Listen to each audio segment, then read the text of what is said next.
चलिए, तो आज जो हम नया टॉपिक शुरू करने वाले हैं, इस टॉपिक का नाम है आर्टिकल। यहाँ पर जो है आपको देखना है, देखिए आर्टिकल एक बहुत ही बेसिक टॉपिक है और हम सभी जो है, कोई बात नहीं, मेरी तरफ से हो गया था। आर्टिकल एक बहुत ही बेसिक टॉपिक है, किसी भी एग्जामिनेशन के लिए लगभग हर एग्जाम में इससे एक या दो क्वेश्चन आता ही है। और काफी कुछ लोग इसे इजी टॉपिक भी मानते हैं। इजी है भी, कुछ जगहों पे बस थोड़ा सा डिफिकल्ट है, वहां पे हमें काम करना। हम लोग बचपन से पढ़ते आ रहे हैं, ठीक है। तो अब क्या है कि हम थोड़ा जल्दी भी इस टॉपिक को देखेंगे और जो बेसिक चीजें हैं जहाँ पे हमें प्रॉब्लम है उन चीजों पे डिस्कस करेंगे।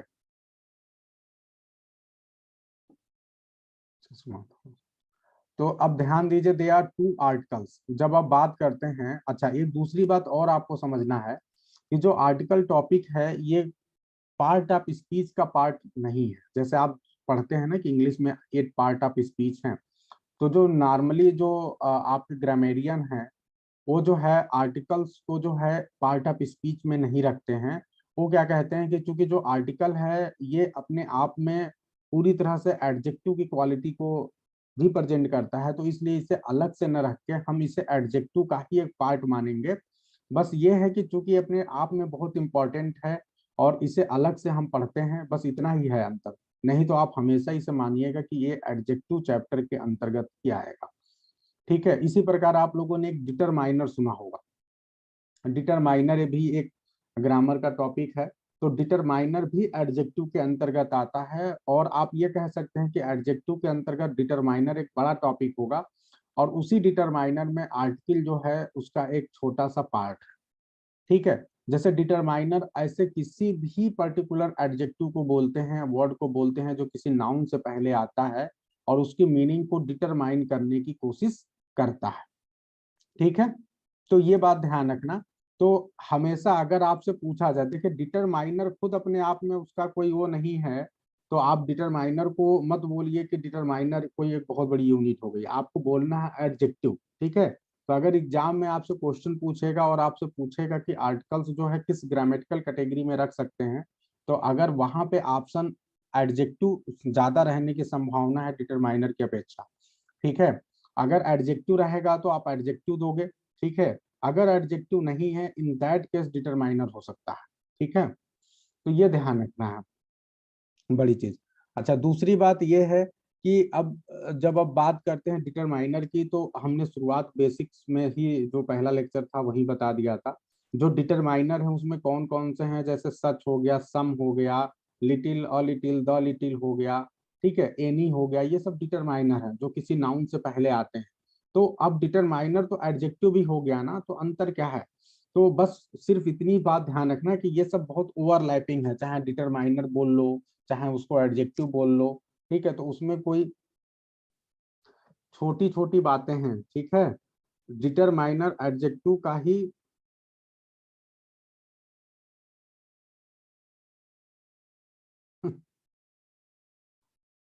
देखिए एग्जामिनर एग्जाम में ना आपसे कभी भी जो है उस तरह से क्वेश्चन, जब भी डिटरमाइनर आपसे पूछेगा तो एडजेक्टिव को अलग रखेगा, ठीक है। एक बात ध्यान रखना, एडजेक्टिव एक, मैं बार बार आप लोगों को थोड़ा सा बड़े लेवल पे समझाने की कोशिश करता हूँ, एडजेक्टिव एक सेट है, ठीक है। एडजेक्टिव एक बहुत बड़ा सेट है और इसके अंतर्गत ही सब आते हैं। तो अगर आप कहो कि एडजेक्टिव से अलग है डिटरमाइनर, तो फिर आप गलत सोच रहे हैं। एडजेक्टिव, वो आर्टिकल, ये सब इसके अंदर आते हैं। अगर ये बड़ा सा सेट है एडजेक्टिव का, तो इसी के अंतर्गत आपका जो है डिटरमाइनर आ गया, इसी के अंदर आप आर्टिकल बोल लो, जो बोलना है बोल, सब इसी के अंदर आएगा, ठीक है। अब ये है कि अपने आप में कई बार इनको अलग से भी रख देते हैं, ठीक है, ताकि आप ये डिसाइड कर लो। जैसे अभी कौन बोल रहा है, हम्म, कि जो एडजेक्टिव होते हैं वो जो क्या होते हैं, नाउन के बाद आते हैं। ये कौन बोला है? देखो एडजेक्टिव नाउन से पहले भी आते हैं। नाउन से अब जो डिटरमाइनर होगा, ध्यान दीजिए एक मिनट, अच्छे से एक बात समझिए। जब आप डिटरमाइनर की बात करते हैं, तो डिटरमाइनर के साथ जो कंडीशन है ये सही है कि ये हमेशा नाउन से पहले आता है, ठीक है। तो बस एक बात, बस इतना ही है डिटरमाइनर के केस में, तो डिटरमाइनर क्या हुआ, नाउन से पहले आता है ज्यादातर केस में, ठीक है, बस इतना ध्यान देना है, ठीक है। और बस तो इसमें बहुत ज्यादा हम लोग बोले थे, पूछ रहे थे, अच्छा कोई बात नहीं, कोई बात नहीं, किसी को बुरा नहीं मानना है। मैं आपको बस ओवरऑल एक बात बता रहा हूँ कि इतना ध्यान रखना, फिर हम लोग इस पे बात करेंगे कि एडजेक्टिव जो है, जब आप पूछते हैं ना, तो पूछने का थोड़ा सा तरीका चेंज रहना चाहिए। जैसे आप सेंटेंस को ऐसे ऐसे सीधे सीधे लिखते हैं, ठीक है, तो कई बार उसमें फिर निगेटिव तरीके से आ जाता है कि लगता है जैसे आप अपना स्टेटमेंट दे रहे हो कि सर ऐसा ही होता है, ठीक है। तो फिर उस दिक्कत में थोड़ी सी कंफ्यूजन आ जाती है ना। अगर आप पूछते हैं तो पूछने के बाद आप स्टेटमेंट यदि पॉजिटिव लिखते हैं तो एक क्वेश्चन मार्क लगा दिया करिए, ताकि मुझे पता चले कि आप पूछ रहे हो कि बता रहे हो, है ना। थोड़ी सी ये दिक्कत आ जाती है। अब एक बात ध्यान दीजिए कि जब भी आप एडजेक्टिव की बात करते हैं, हम डिटरमाइनर पे बस एक छोटी सी क्लास होगी, उसी में सब कंफर्म हो जाएगा, बस बेसिक चीजें समझ लो। एडजेक्टिव क्या है, एक बहुत बड़ा सा सेट है, और उस बड़े से समुच्चय के अंदर, उस बड़े से सेट के अंदर ही डिटरमाइनर आता है, ठीक है। डिटरमाइनर कोई अलग से बहुत बड़ी यूनिट नहीं है, इसीलिए जो है इसको एडजेक्टिव का पार्ट होने की वजह से इसको जो है नहीं माना गया कि ये पार्ट ऑफ स्पीच है कोई अलग से। और सेम यही केस आर्टिकल के केस में है। अब अंतर क्या है कि जो डिटरमाइनर है, ये इसके केस में बस एक ही चीज ध्यान रखना है कि ये नाउन से पहले आके और उस नाउन को डिटरमाइन की कोशिश करता है, यानी उसको बताने की कोशिश करता है कि नाउन कौन सा है। जैसे आपने बोला this, this book, that book, तो ये नाउन को डिटरमाइन कर रहा है। एक तो ये समझ लो आप। अब जो है डिटरमाइनर्स में भी कौन कौन से डिटरमाइनर्स होते हैं, एक बेसिक लेवल पे और समझ लो। तो डिटरमाइनर के जब टाइप जाएंगे तो देखो स्मिता यहाँ बता रहे हैं क्वांटिफायर, ठीक है। तो क्वांटिफायर होता है, क्वालिफायर्स होता है, ठीक है, जो क्वांटिटी बताते हैं, ठीक है, वो डिटरमाइनर की कैटेगरी में जाते हैं, ठीक है। आर्डिनल हो गए, कार्डिनल नंबर हो गए, वो सब डिटरमाइनर की ही तरह चले जाएंगे, ठीक है। आर्टिकल्स हो गए, ये सब डिटरमाइनर की तरह हो जाएंगे। पजेसिव हो गए, तो सब तो हो गए डिटरमाइनर, ठीक है। तो जो नाउन के पहले आ जाए आप उसको डिटरमाइनर ही समझ लो, और पूरी तरह से अच्छी तरह से समझ लो कि डिटरमाइनर जितने हैं वो सब एडजेक्टिव ही हैं और कुछ नहीं है, ठीक है। तो इसमें बहुत ज्यादा परेशान होने की जरूरत नहीं है, वो उसी का एक टॉपिक ही है। बस अंतर यह है कि डिटरमाइनर आपको समझना है बेसिक लेवल पे, तो डिटरमाइनर वो वर्ड्स होते हैं जो नाउन के पहले होते हैं, बस इतना ही समझ।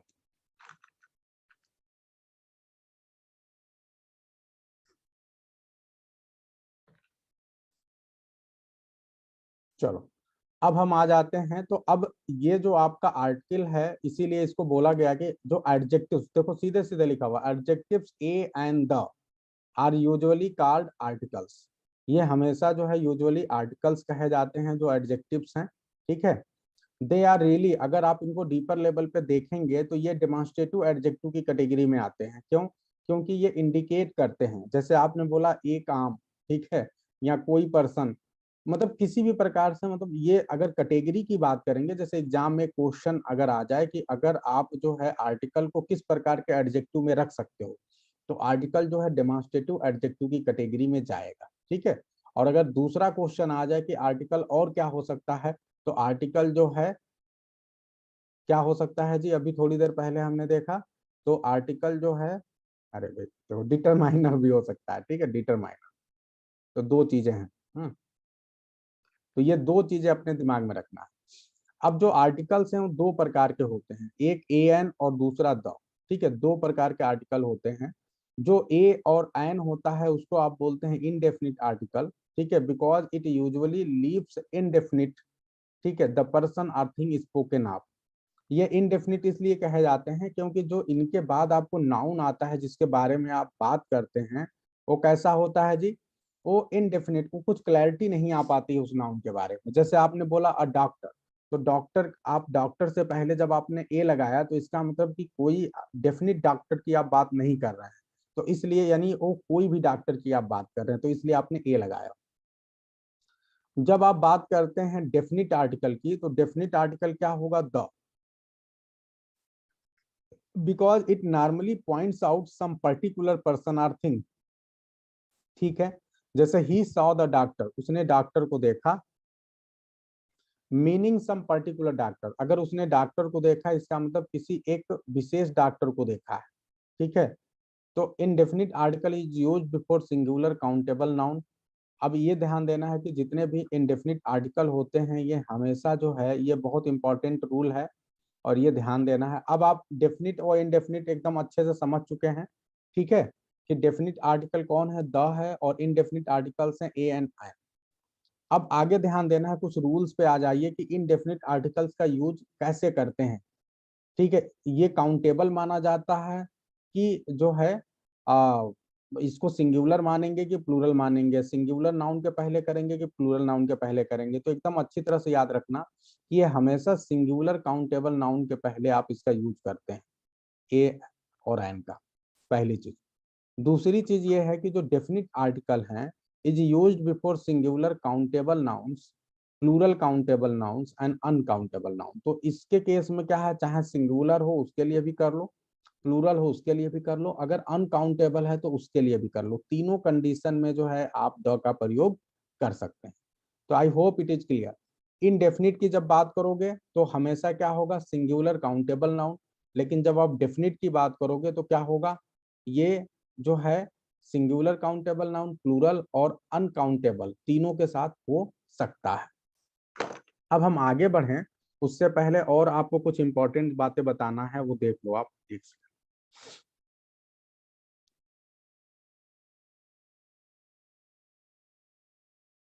बस एक सेकेंड, ये मैं यहीं पे भेज दिया।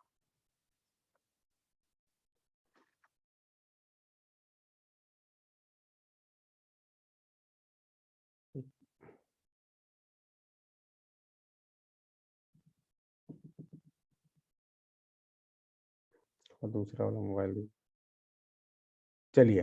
तो एक वो वाला जियो वाला। तो अब यहाँ पे ध्यान देना आप सभी को, जियो वाले,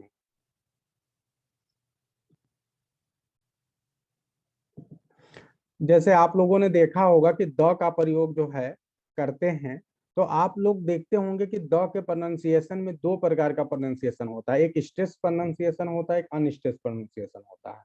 ठीक है, मेरा व्हाट्सएप खोल के दीजिए। एक स्ट्रेस प्रोनाउंसिएशन होता है, एक अनस्ट्रेस प्रोनाउंसिएशन होता है, ठीक है। तो द को कब, जैसे टी एच ई जो है, टी एच ई, इसको जो है हम कभी कभी बोलते हैं, टी एच ई को द बोलते हैं, और कभी कभी हम इसे बोलते हैं दी। आपने ध्यान दिया है? तो इसे द कब बोलेंगे, दी कब बोलेंगे, बस मुझे देखना है। द कब बोलेंगे, दी कब बोलेंगे?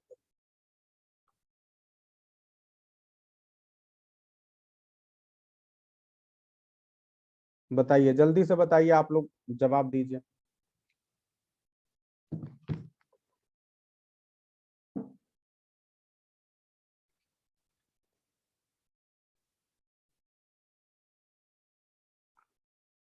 स्वर के साथ द, कॉन्सोनेंट के साथ दी, द और दी लिख के बोलिए।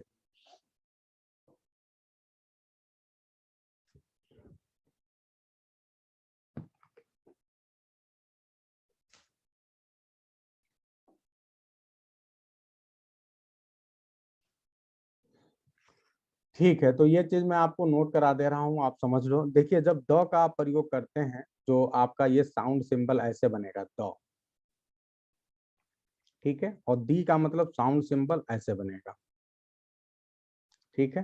तो अब ध्यान दें कि द का प्रयोग बिल्कुल जितने भी लोग बोल रहे हैं कि व्यंजन के साथ यानी कॉन्सोनेंट के साथ आप जो है द का प्रयोग करेंगे, दे ऑल आर राइट, सभी का लगभग सही है।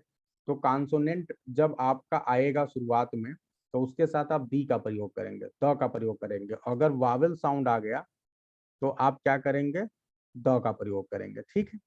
अब मैं आपके सामने कुछ वर्ड्स रख रहा हूं, आपको बताना है कि इसके पहले द का प्रयोग करेंगे कि दी का प्रयोग करेंगे। जल्दी से आप लोग बताइए।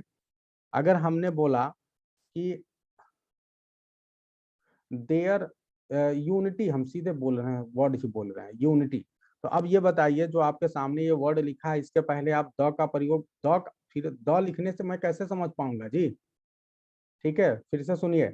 जब आप द लिख रहे हैं तो कैसे, डी आई लिखिए या फिर केवल डी लिखिए? ये लिखिए, टी एच ई मत लिखिए। तो मुझे बताइए कि यहाँ पे डी होगा कि डी आई होगा? रुचि कह रही है कि सर डी डी आई होगा।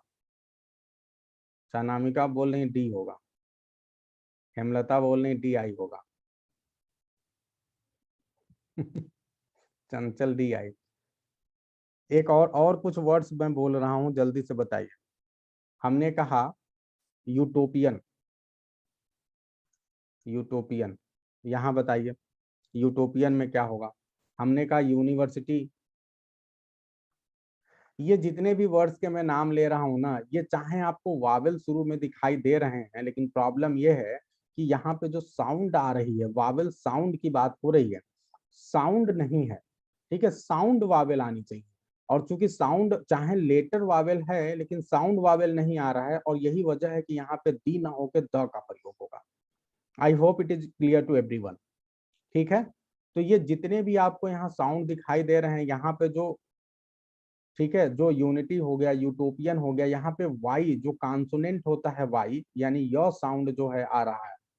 ठीक है, और य या वाई जो है ये कॉन्सोनेंट है। ठीक है, इस वजह से जो है इसके पहले आप डी न लगा के द का प्रयोग करेंगे। तो I hope it is clear to everyone. अरे भैया इतने लोगों ने कर दिया, मैं तो ध्यान नहीं दिया, ये रुक जाता है। बिल्कुल सही है जी, सही है। ठीक है, तो सबके लिए क्लियर है एकदम अच्छे से। आगे बढ़े अब। तो ये दी और द वाले में अक्सर जो है दिक्कत होता है, इसलिए मैंने सोचा कि ये आप एकदम अच्छे से ध्यान दें और कभी इसमें जो है गड़बड़ी नहीं करनी है।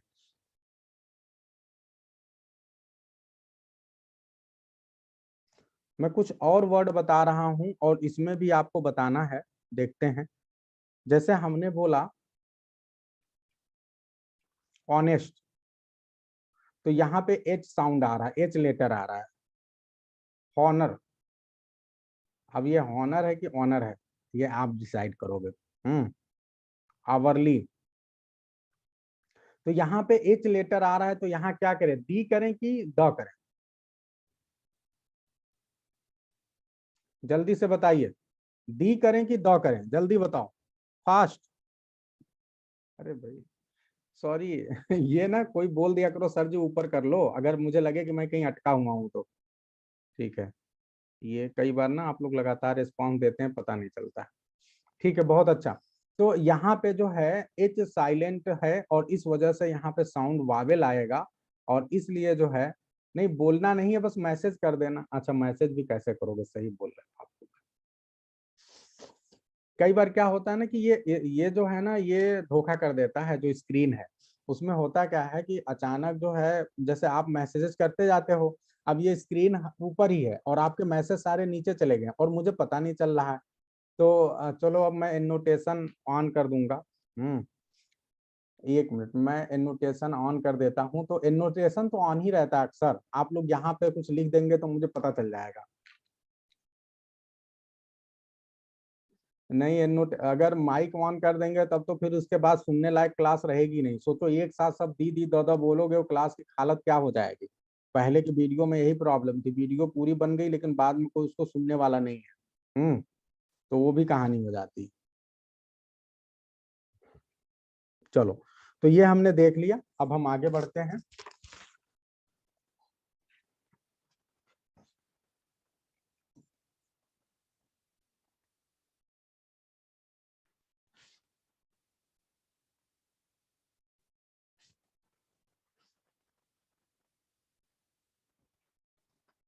ए और एन की बात करते हैं।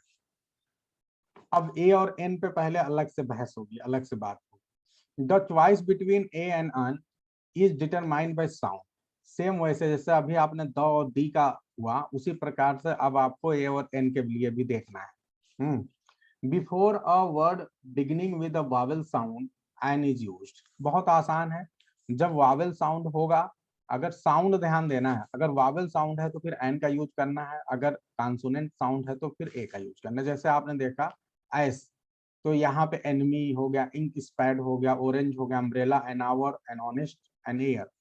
तो ये सारी कंडीशन में आपको क्या हो रहा है जी, साउंड आपका वावेल आ रहा है, और वावेल आने की वजह से यहाँ पे एन का यूज होगा।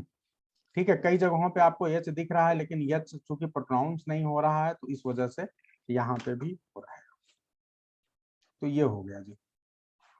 ठीक है, तो अक्सर गड़बड़ी क्या होती है कि एग्जाम में मतलब हम लोग जल्दी जल्दी में आ जाता है और वहाँ ध्यान नहीं देते हैं। जैसे यूनिवर्सिटी हो गया, ठीक है, यूनिक हो गया, ऐसे ढेर सारे वर्ड, यूटिलिटी हो गया, यूटरस हो गया, ठीक है, यूटेंसिल हो गया, यूजुअल हो गया, यूरेनियम हो गया, यूरिन हो गया, यूनिट हो गया, हाँ, यूनियन हो गया, यूनिलैटरल हो गया, यूनिफॉर्म हो गया, हाँ, यूनिफैक्शन हो गया।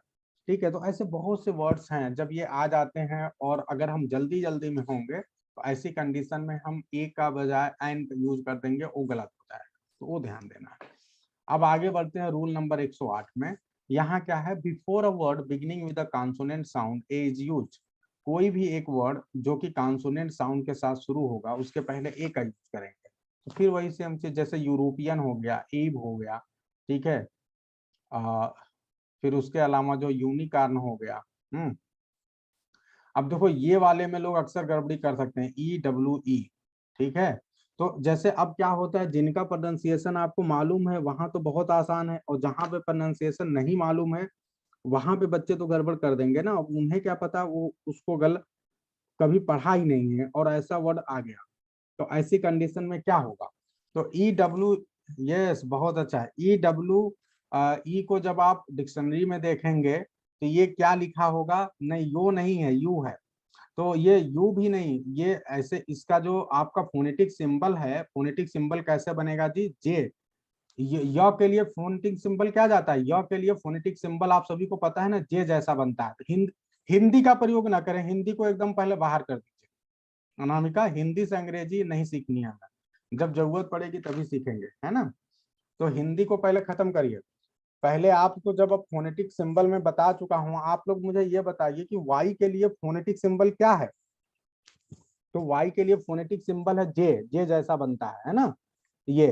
तो ये वाई हो गया, और उसके बाद फिर उसके बाद क्या करना है जी, अब इसके बाद यू आ जाएगा। तो ये बनेगा जी। तो ये क्या आप प्रोनाउंसिएशन बोलेंगे आप, यू, ठीक है। तो EWE की स्पेलिंग होगी यू, ठीक है, ये है यहाँ पे। तो ये ध्यान देना है, ये छोटी छोटी। तो अब प्रोनाउंसिएशन भी कई ऐसे वर्ड्स हैं, तो इसीलिए वोकैबुलरी भी बेहतर होनी जरूरी है, और आपको उनके फोनेटिक ट्रांसक्रिप्शन भी आने चाहिए, तो आप फिर और बेहतर तरीके से कर पाएंगे, ठीक है। कोई बात नहीं, थोड़ा थोड़ा हम जैसे जैसे वर्ड्स को देखेंगे।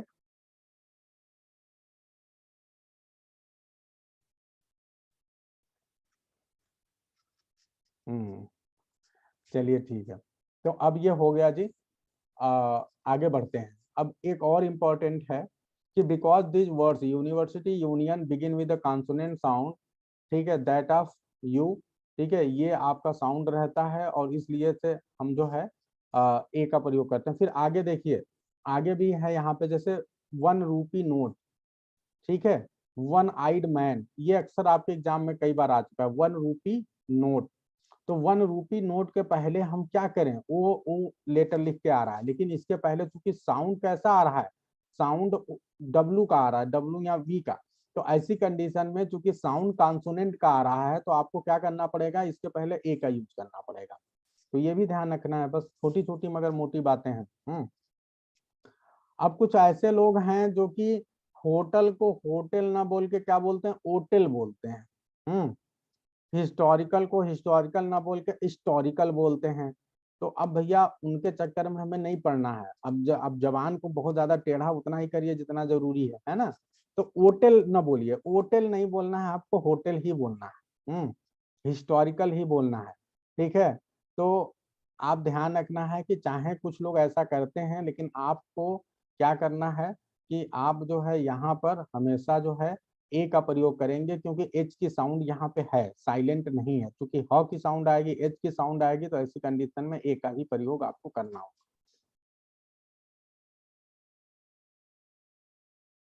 हाँ, ये तो बहुत अजीब सा प्रश्न बोल दिया। मैं आप लोग को बहुत पहले ही बता चुका हूँ कि ये चीज, इंग्लिश जो लैंग्वेज है वो आर्बिट्रेरी है।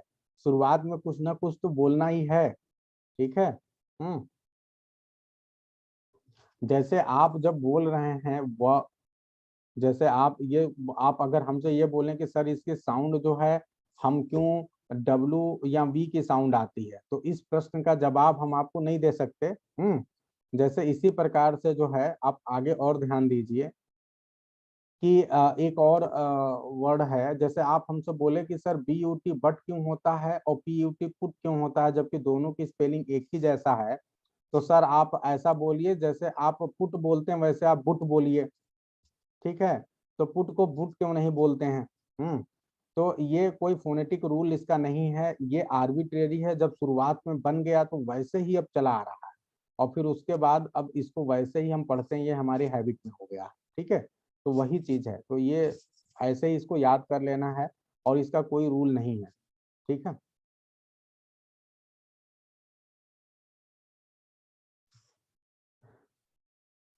चलिए आगे बढ़ते हैं, रूल नंबर 109 में चलते हैं। Some native speakers use an before words beginning with H, ठीक है, ये तो हमने कर लिया। देखिए आप लोग को एक बात मैं बता दूं कि अमेरिकन इंग्लिश में क्या बोलते हैं वो तो हमें मतलब नहीं है, इसलिए क्योंकि हम जो इंग्लिश यूज करते हैं वो ब्रिटिश इंग्लिश यूज करते हैं।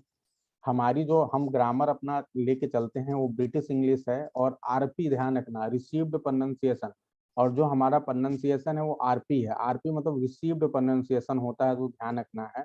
रिसीव्ड प्रोनाउंसिएशन क्या होता है? एक पर्टिकुलर स्टैंडर्डाइज जो है प्रोनाउंसिएशन का पैटर्न है, जो इंग्लैंड में जो है एक विशेष एक कोई स्पेशल जगह है लंदन के पास का, नॉर्थ का एरिया है, जहाँ पे बहुत ही स्टैंडर्ड इंग्लिश का यूज होता है, और उसी इंग्लिश को जो है पूरी दुनिया में उसी को मान्यता प्राप्त है। उसी के आधार पे जो आपका आईपीए बना है, इंटरनेशनल फोनेटिक अल्फाबेट, ठीक है। तो वो इंटरनेशनल जो फोनेटिक अल्फाबेट हो, मैं आप लोग को एक क्लास में बता चुका हूँ, और उसे आप लोग को मैंने बोला था कि आप लोग सभी लोग अपने टेबल के पास लगा लीजिएगा। सबने लगा लिया कि नहीं? आईपीए, आईपीए सभी के टेबल पे लगा हुआ है कि नहीं? जैसे इंग्लिश के अल्फाबेट है 26, तो ऐसे जो बोलने वाले अल्फाबेट हैं, जो बोलते हैं हम इंग्लिश में, जो साउंड है वो है 24, और उसका जो टेबल है उसी को हम आईपीए बोलते हैं, ठीक है।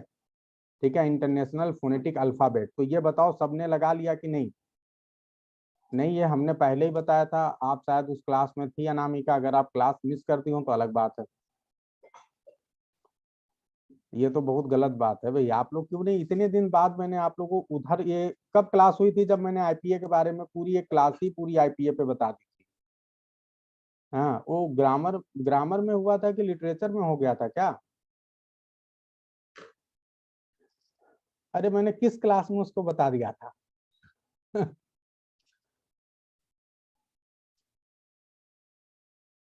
अच्छा, लिटरेचर में हो गया था। चलो कोई बात नहीं, आईपीए वाला लेक्चर मैंने बोला था कि आप लोग शेयर कर दीजिएगा। चंचल, वो लेक्चर आपके पास है ना? उस लेक्चर को थोड़ा सा आप शेयर कर दीजिएगा, जो ग्रामर का ग्रुप है उसमें। वो लेक्चर जो है शेयर हो जाएगा, और फिर सब लोग जो है उस लेक्चर को देख लीजिएगा। उसमें मैंने बोला है कहाँ पे आपको आईपीए मिलेगा, सब कुछ मैंने बता दिया है, ठीक है। ठीक है, तो हो जाएगा, ठीक है, वो ग्रुप वो चला जाएगा। आईपीए देखना चाहें तो चलो देख लो भाई, अब आप लोग, क्योंकि इसमें प्रोनाउंसिएशन का मामला है, तो मैं आपको दिखा दे रहा हूँ एक बार, यहीं पे दिखा दे रहा हूँ, एक सेकंड रुक जाइए।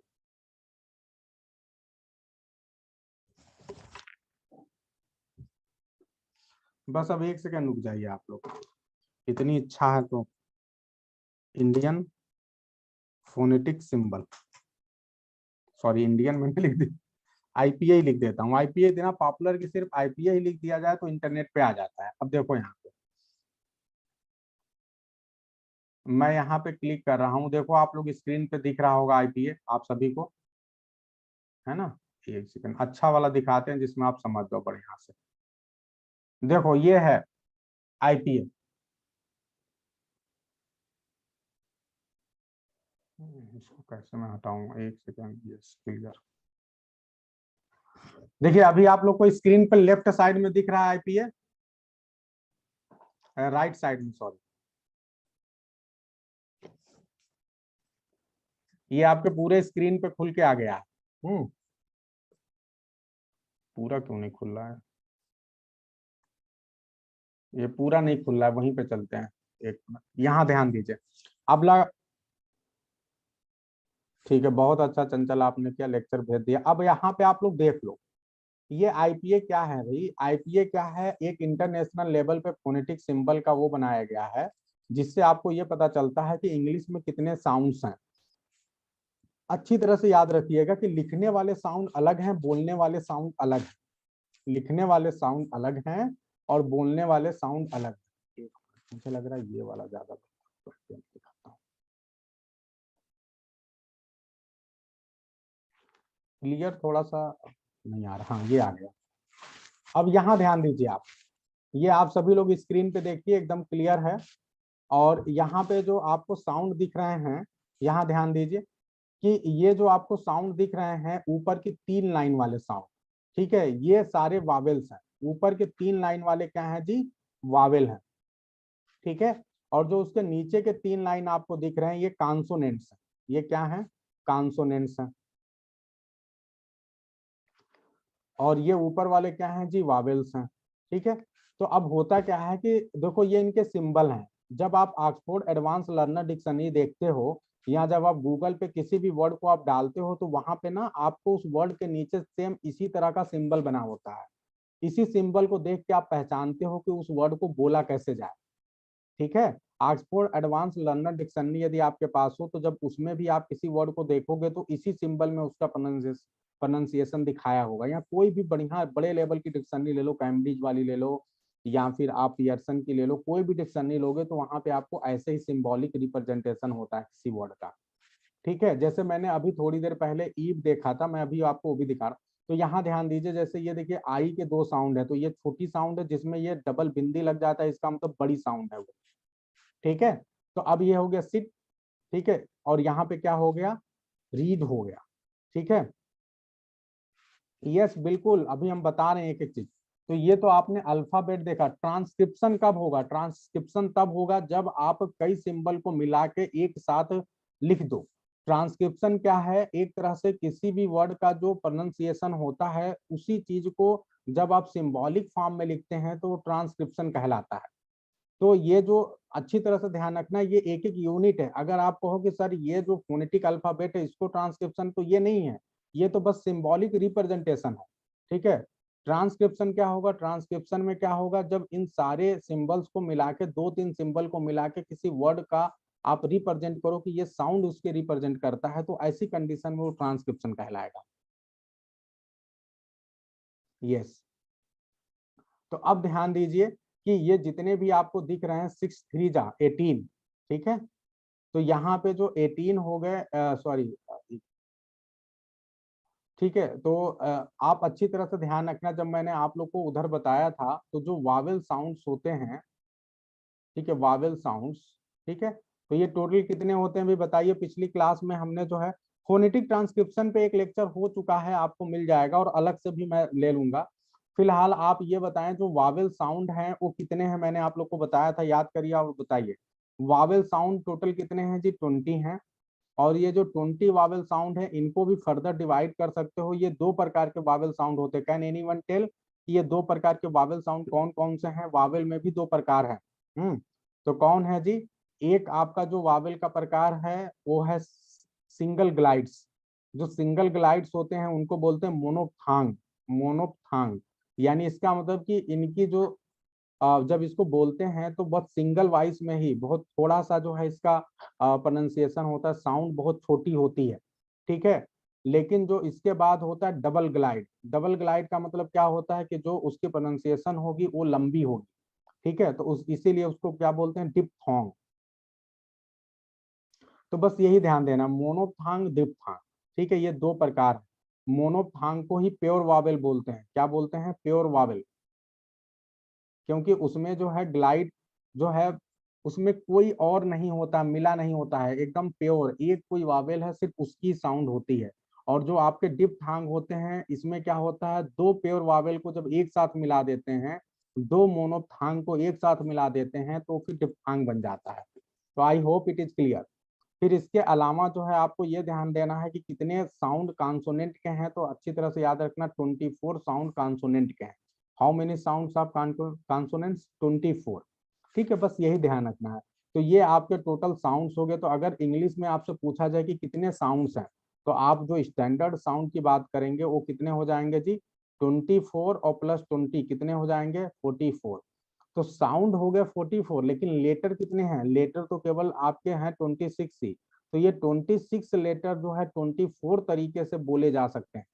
ठीक है, ये काफी इंपॉर्टेंट है और ये हमेशा ध्यान रखना है आप सभी को। ठीक है, सीटेट और टेट जितने भी छोटे लेवल ये एग्जाम्स हैं जहाँ पे लैंग्वेज की फोनेटिक समझ पूछी जाती है, वहाँ पे ये पूछे जाते हैं। ठीक है, तो ये आपका हो गया। तो I hope it is clear to everyone. ये फोनेटिक सिंबल सभी लोग अपने वहां लगा लीजिए अपने टेबल पे। क्यों? क्योंकि जब किसी वर्ड्स को आपको सबका फोनेटिक सिंबल आना चाहिए। अगर फोनेटिक सिंबल आ रहा है तो आपके लिए वो बहुत फायदेमंद होगा किसी भी चीज के प्रोनाउंसिएशन देखने में। ठीक है, ये हो गया। जैसे आप देखिए, जैसे कुछ ऐसे वर्ड हैं जैसे थिंग, तो जो टी एच साउंड होता है ना, टी एच का साउंड जो है ऐसे थीटा बना के प्रेजेंट होता है। इसी प्रकार से जो है जो सॉ होता है, एस एच के साउंड को हम ऐसे सिंपल एक ऐसे बना के करते हैं। ठीक है जी, एस एच साउंड को ऐसे बनता है। फिर उसके बाद से जो है आप एन जी जो बोलते हैं, जैसे आपने बोला सिंग, तो सिंग में एन जी आया, किंग में एन जी आया, तो एन जी के लिए सिर्फ ये सिंबल है। एन को थोड़ा सा नीचे लाके ऐसे घुमा दो। और फिर सबसे खतरनाक तो वाई वाला है, वाई का सिंबल जे की तरह है, तो बच्चे गड़बड़ी कर देते हैं, इसको जे पढ़ देंगे, तो वाई जो है जे की तरह बनता है।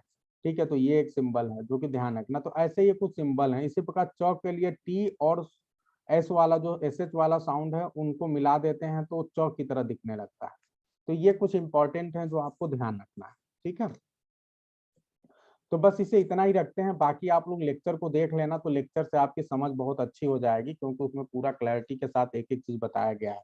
ठीक है, और उसमें पूरे लैंग्वेज के ऊपर जो है एक डिस्कशन ही है पूरा।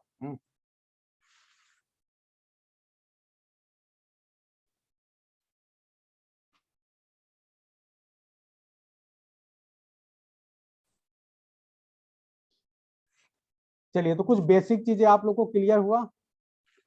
अच्छा, एक मिनट, जब ट्रांसक्रिप्शन की भी बात आ रही है तो वो भी एक छोटा सा देखो, ताकि फिर ये बार बार अब दिक्कत ना हो।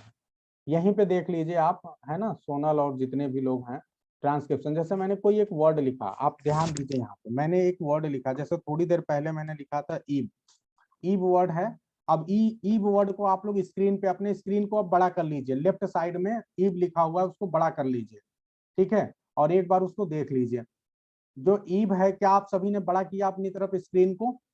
और जब बड़ा करिए आप देखिए ईब, जो ये ईब नहीं है, EWE, इसको क्या बोलते हैं, यू। तो ऐसे हम नॉर्मली ये स्पेलिंग के हिसाब से ईब लिखा हुआ है, लेकिन जब आप इसके प्रोनाउंसिएशन की बात करेंगे, ट्रांसक्रिप्शन सिंबल की बात करेंगे, तो ये देखिए, ये है, ये आपका सिंबल है। और एक बात अच्छी तरह से ध्यान रखना कि ये जो ट्रांसक्रिप्शन होता है ना, उसको हमेशा जो है ये दो स्लाइसेस के बीच में रखते हैं।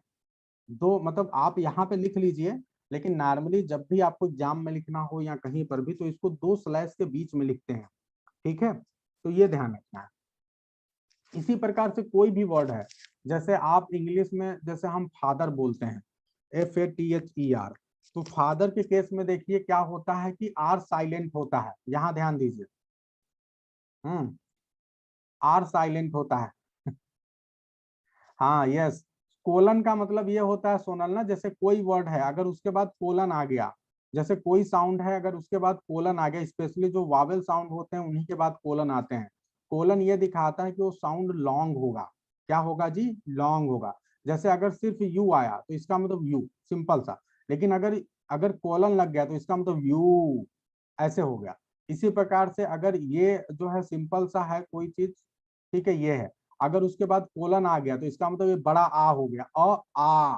तो यहाँ ध्यान दीजिए, जैसे यहाँ पे फादर, FATHER, तो ए के बाद देखिए कॉलन लगा हुआ है, तो इसका मतलब क्या जाएगा, फा। पूरा एक लंबा खींच लो, फादर, क्या हो जाएगा जी, फादर, ये होगा। और ये जो आपको लास्ट में यहाँ पे देखिए आर गायब ही है, तो जो इंग्लिश में होता है वहां पे जो है आपको ये नहीं दिखता है, आर साउंड रहता ही नहीं है। ठीक है, तो बड़ी वाली बिल्कुल सही संचल, बड़ी वाली मात्रा में कॉलन, कॉलन सिंबल है कि मात्रा बड़ी हो गई। ठीक है, तो फादर क्या है जी, फाद, मतलब फा वर्ड को आपको बढ़ाना है। फादर, इसी प्रकार से आप लोगों ने फ्लावर वर्ड सुना होगा। फ्लावर का कोई सिंबॉलिक रिप्रेजेंटेशन बता सकता है? फ्लावर का आप ट्रांसक्रिप्शन बना सकता है? एनीवन? फ्लावर, फ्लावर का बना के बताइए, देखते हैं कौन बनाता है जल्दी से।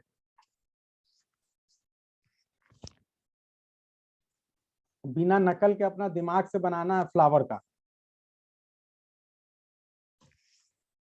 चलो आप लोग बहुत टाइम ले रहे हैं। तो फ्लावर में भी क्या होगा, आर साइलेंट हो जाएगा और ये आपका बनेगा फ्लावर। ठीक है, तो आप लोग स्क्रीन पे देख सकते हैं, मैंने फ्लावर का यहाँ पे आ गया है।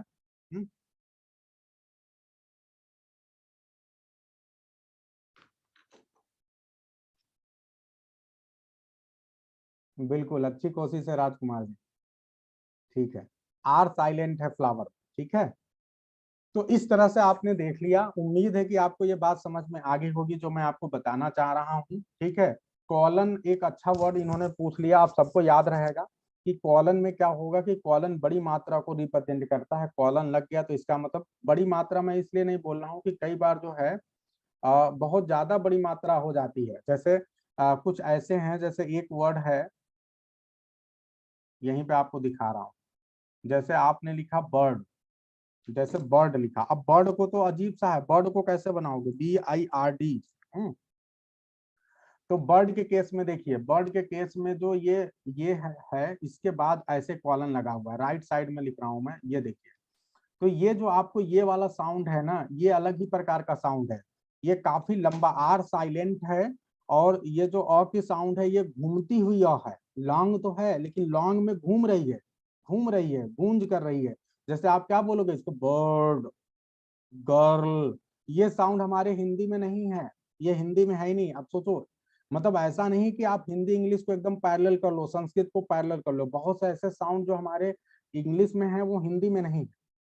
ठीक है, इसी प्रकार हिंदी के साउंड जरूरी नहीं कि इंग्लिश में हो, तो थोड़ी सी इकोड, इको वाली साउंड है लेकिन घूमेगी, राउंड होगी। तो क्या हो गया, बर्ल, बर्ड, गर्ल, वर्लपूल आप बोलते हैं ना, तो वर्ल। तो ऐसे ही है। ई साइलेंट है, ई कहां से आ गया? ई नहीं है वो साउंड, वो अ की साउंड है। अ की 3 साउंड, अ की बहुत साउंड। ठीक है, मुख्य रूप से अ की 3 साउंड्स होती हैं जो आपको ध्यान रखना है। ठीक है, एक तो सिंपल सा अ हो गया, जैसे आप लोग ये देखते हैं जिसको स्व बोलते हैं, जैसे आपने अभी देखा था फादर में, तो लास्ट में ये आएगा, तो ये सब में होता है। ठीक है, फादर, तो ये छोटा सा अ है। फादर, मदर, तो ये बहुत छोटा सा अ होता है, इसको स्व बोलते हैं। ये अ की सबसे छोटी साउंड होती है। ठीक है, ए लेटर की सबसे छोटी साउंड। फिर उसके बाद से जो है बड़ी वाली साउंड तो आपको पता ही है, फादर, आ, फादर। ठीक है, ये हो गया। ठीक है, और एक ये वाली साउंड आपने देखा अ की, जिसमें जो है पूरा घूम रहा है, बर्ड, गर्ल, ऐसे करके घूम रहा है। एक और अ की साउंड है।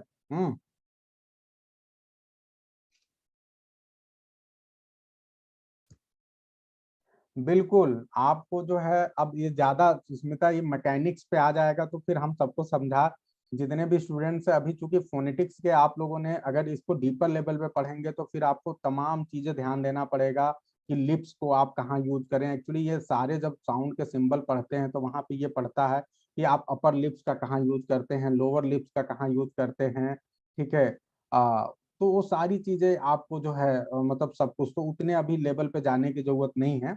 अभी आप लोग बस मतलब ये पूरा एक सब्जेक्ट ही है फोनेटिक्स, जो कि बकायदा कई लेक्चर लेगा तब जाके आप समझोगे। तो अभी तो सिर्फ आप सिंपल लेवल पे चीजों को सीख लो और बस वहां से थोड़ा सा सुधार लो आप। अभी तो बेसिक में ही थोड़ा सुधार लो, उतना ही बड़ी चीज हो जाएगी, और फिर धीरे धीरे चीजें होती रहेंगी, है ना। वो आपको अपने लेवल पे सुधार करना है। कभी अगर मेरा मूड सही करेगा तो मैं आप लोग के लिए लेक्चर कभी बना दूंगा, लेकिन वो इसमें नहीं होगा, वो अलग से कभी लेक्चर में अभी BA के बच्चों के लिए यदि पढ़ाऊंगा तो मैं बनाऊंगा, तो आप सबको शेयर कर दूंगा। तो आप टेंशन मत लीजिए, आप मेरे पास हैं तो आपको सब सिखा के भेजूंगा, लेकिन वो ग्रामर का पार्ट नहीं है।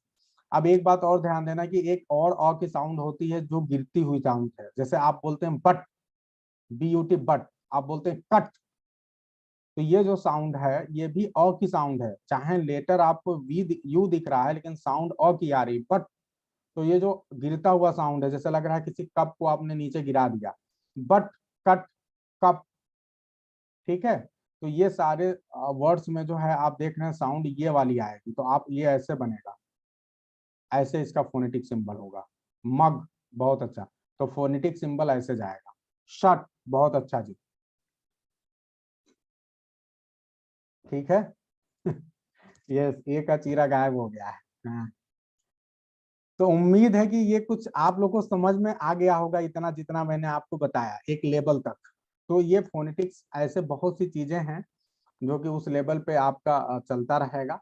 हाँ, बस ये है कि एक आपके अंदर मैंने उत्साह जगाने की कोशिश की है कि आप लोग इसको अपने लेवल पे थोड़ा प्रैक्टिस करिए, पढ़ते रहिए। जितना आप पढ़ेंगे लिखेंगे और ज्यादा सीखेंगे, है ना। मैं चाहता तो इस लेक्चर से भाग सकता था, ये चीजों पे बात न करता, लेकिन मैं इसलिए बात कर लेता हूँ क्योंकि मुझे आप सभी का डेवलपमेंट चाहिए। कल आप जब स्कूल में पढ़ाने जाओगे, और आप जब पढ़ाने जाइए और फिर आपको इतनी ये चीजें फोनेटिक सिंबल वगैरह नहीं पता है ना, तो बच्चों के सामने आप बेवकूफ नजर आएंगे। हालांकि बच्चे भी नहीं जान रहे हैं तो गुरु भी बेवकूफ, बच्चे भी बेवकूफ, तो चल जाएगा, है ना। लेकिन कई जगहों पे जब सीबीएसई बोर्ड के बच्चों को आप पढ़ाने जाते हैं तो सीबीएसई बोर्ड के बच्चे बहुत चीजों पे ध्यान देते हैं। और फिर वहाँ बहुत दिक्कत होता है क्योंकि वो बच्चे तुरंत जो है समझ जाते हैं कि गुरु जी को फोनेटिक्स का ज्ञान नहीं है, हालांकि फोनेटिक्स वो सब भी नहीं जानते हैं। हाँ, यस स्मिता, आई सा योर्स, इट वाज गुड। तो बस ये ध्यान रखिए, ये तो कहिए सौभाग्य था कि मैं भी हिंदी मीडियम का था, और लेकिन मैं जो है बीएचयू से पढ़ लिया, तो बीएचयू में थोड़ा सा मुझे जो है इसका ज्ञान हो गया कि ये फोनेटिक सिंबल क्या है, ये वो है ना। और इसलिए जो है थोड़ा, तो ठीक है, कोई बात नहीं है। लेकिन हम आपको सिखा देंगे, बिल्कुल टेंशन लेने की जरूरत नहीं है। आप लोग बस अपने लेवल पे क्या करिए। सोनल मेरा बीएचयू से एमए है और बीएड है। ठीक है, और इसके अलावा पीएचडी भी मेरा वहीं से है। ठीक है, कोई बात नहीं है। तो मैं अभी भी देखिए, जब मैं ये फोनेटिक पढ़ाता हूँ तो मुझे लगता है मैं बहुत थोड़ा ही बता पाया, लेकिन मजबूरी है हमारी, आज की क्लास हम इतने पे रोकते हैं। और जितनी भी चीजें आपने सीखी है, एक लेक्चर आपको जो है चंचल जी भेज भेज चुकी होंगी, उस लेक्चर को भी आप देख लेना। आपको लैंग्वेज के बारे में एक बहुत अच्छी पकड़ हो जाएगी, और मुझे नहीं लगता कि उसके बाद थोड़ा सा आपको अपनी तरफ से प्रयास करना पड़ेगा। अगर बीच में कभी मुझे मौका मिला तो मैं फोनेटिक्स पे एक खूब बढ़िया बकायदा आपको एक लेक्चर दिखा दूंगा, बता दूंगा, जिसमें जो है कैसे जीभ का जो है आप टंग का कैसे यूज करते हैं, ठीक है, कैसे लिप्स का यूज करते हैं, ये सारी चीजें मैं सिखा दूंगा, ठीक है। तो बस आप लोग ऐसे भरोसा बनाए रखिए, सारी चीजें हो जाएगी। हाँ, प्रकाश प्रधान सर, दे फो। बहुत ही पॉपुलर टीचर हैं हम लोग, और बहुत ही मतलब अच्छे टीचर। ठीक है, तो आज की क्लास एंड करते हैं, एलटी के बच्चे इंतजार कर रहे होंगे। ठीक है जी, गुड नाइट टू एवरीवन।